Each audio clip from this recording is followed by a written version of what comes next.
আসসালামু আলাইকুম, welcome back to my YouTube channel named centroid. আমরা থার্ড এক্সাম্পলের রিয়েকশনগুলো বের করা দেখলাম। এখন আমরা এসএফডি বিএমডি ড্র করব।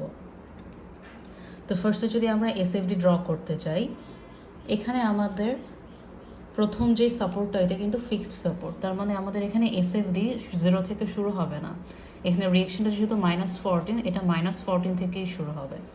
তারপর এখানে আমাদের ট্রায়াঙ্গুলার লোড আছে, যেটা থেকে আমাদের প্যারাবোলিক এসএফডি আসবে। তো ফার্স্টে আমাদের এই -14 আমরা যদি নিই, দেন এই 4 ফিট পর্যন্ত আর কোনো লোড নেই, তো এটা হচ্ছে স্ট্রেইট চলে যাবে।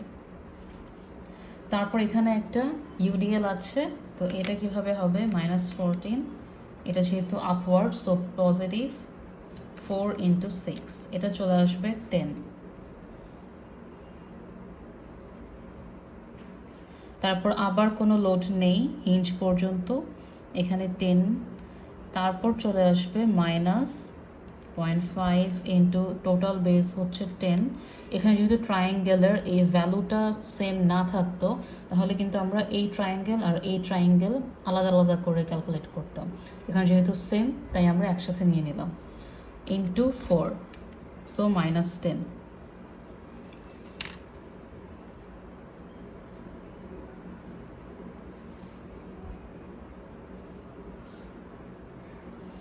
তারপর আবার এই পোর্শন পর্যন্ত কোনো লোড নেই, তো এটা চলে যাবে। আচ্ছা, এটা তো আমাদের ট্রায়াঙ্গুলার লোড, তো এটা কিন্তু এখানে ট্রায়াঙ্গেল আসবে না।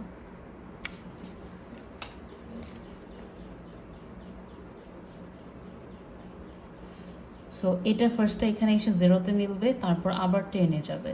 যদি আমরা আরেকবার দেখি, এখানে 10, তারপর হবে -0.5 ইন্টু 4 × 5, এটা কিন্তু 0-তে মিলল, তারপর আবার 10 হয়ে -10-এ যাবে। তো এই পোর্শন থেকে এটা, এই প্যারাবোলাটা এভাবেও আসতে পারে, এভাবেও আসতে পারে। এখানে ভ্যালু বেশি হচ্ছে এই পয়েন্টে, তার মানে এখানে আমাদের কার্ভটা শার্প হবে। আবার এই পোর্শনের জন্য ভ্যালু বেশি হচ্ছে এই পয়েন্টে, তার মানে আমাদের কার্ভটা এখানে শার্প হবে, আর এখানে ফ্ল্যাট হবে, এখানেও ফ্ল্যাট হবে। তো এটা যদি আমরা করি, এটা এরকম চলে আসবে।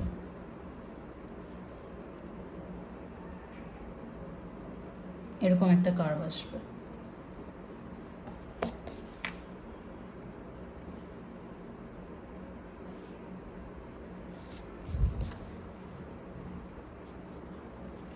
তারপর এখানেও -10 থাকলো, এরপর এখানে একটা 10 লোডিং আছে, তো এটার জন্য এটা 0-তে মিলবে।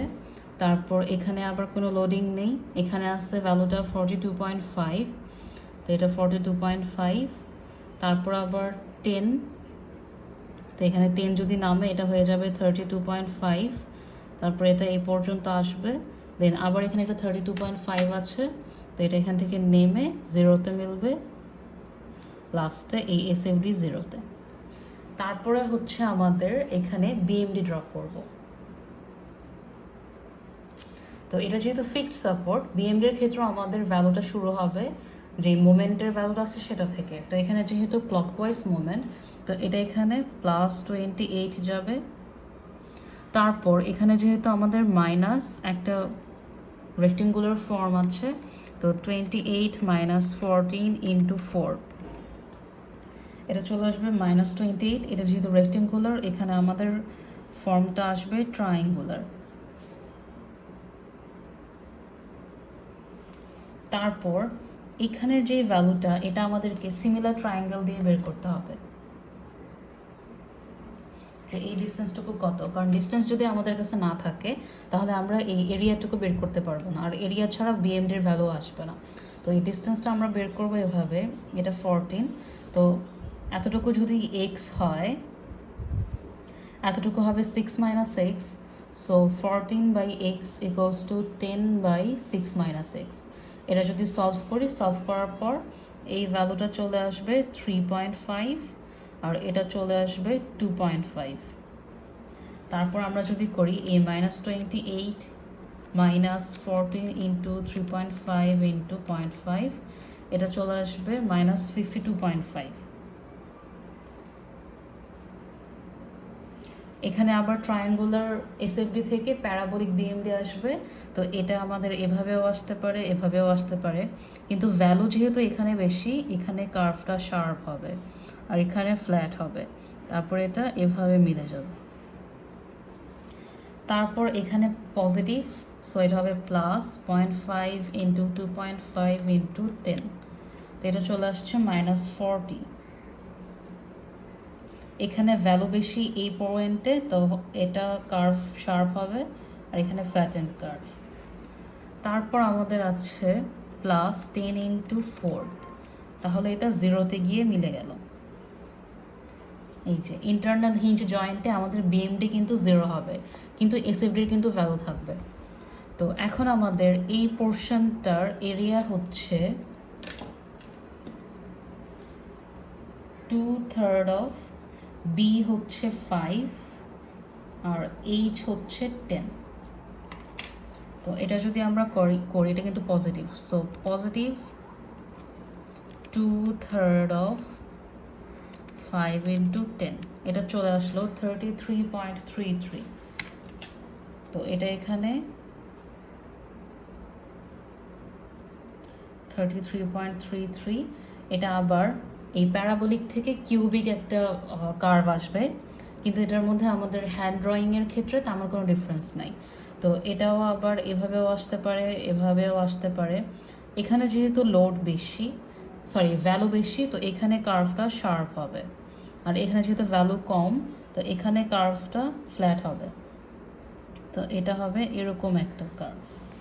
তারপর আবার -0.5 না, 2/3 অফ 10 ইন্টু 5, এটা আবার 0-তে মিলল। এটাও সেম হবে, এখানে যেহেতু ভ্যালু কম তো ফ্ল্যাটেন, এখানে ভ্যালু বেশি তাই এখানে কার্ভ। আর এই যে আবার এখানে একটা ইন্টারনাল হিঞ্জ জয়েন্ট, তো এই যে দুইটা হিঞ্জেই কিন্তু আমাদের বিএমডি 0 হবে, তো এটা আবার 0 হলো। দেন মাইনাস হবে 10 ইন্টু 5 -50। তো এটা এখানে যেহেতু রেক্টেঙ্গুলার, তো এটা এখানে ট্রায়াঙ্গুলার লোড শেপ হবে, তো এখানে -50। তারপরে হচ্ছে কিছু নাই এখানে এরিয়া, তো এটা এভাবেই চলে যাবে। তারপরে হচ্ছে এখানে +42.5 ইন্টু 2, তো এটা এখানে চলে আসবে 35। এখানে 33টা বেশি বড় হয়ে গেল, আচ্ছা এটা কোনো সমস্যা নেই।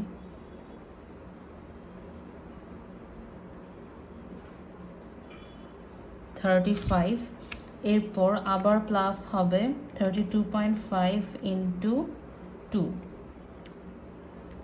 100। তো এটা আবার এখানে 100-এ আসলো। তারপর এখানে যেহেতু কোনো এরিয়া নাই, তো এই 100টা এভাবেই চলে যাবে এখানে 100 পর্যন্ত। তারপর এখানে কিন্তু একটা কনসেন্ট্রেটেড মোমেন্ট আছে যেটা হচ্ছে 100, তো এই 100 আবার গিয়ে 0 হবে। এটা যেহেতু অ্যান্টি ক্লকওয়াইজ, তো এটা নেগেটিভে এভাবে একটা জাম্প হবে, তারপর 0-তে মিলবে। এসএফডি বিএমডি দুইটাই আমাদের 0-তে মিলবে। আর এখানে আমাদের ড্র করা ঠিক হলো কি না এটার বোঝার উপায় হচ্ছে এসএফডি 0-তে মিলবে, বিএমডি 0-তে মিলবে, আর দুইটা ইন্টারনাল হিঞ্জ, দুইটা থাকুক, তিনটা থাকুক, একটা থাকুক, সবগুলা ইন্টারনাল হিঞ্জ জয়েন্টে আমাদের বিএমডি অবশ্যই 0 হবে। এভাবে আমরা এসএফডি বিএমডি ড্র করে ফেলবো। Thanks for watching.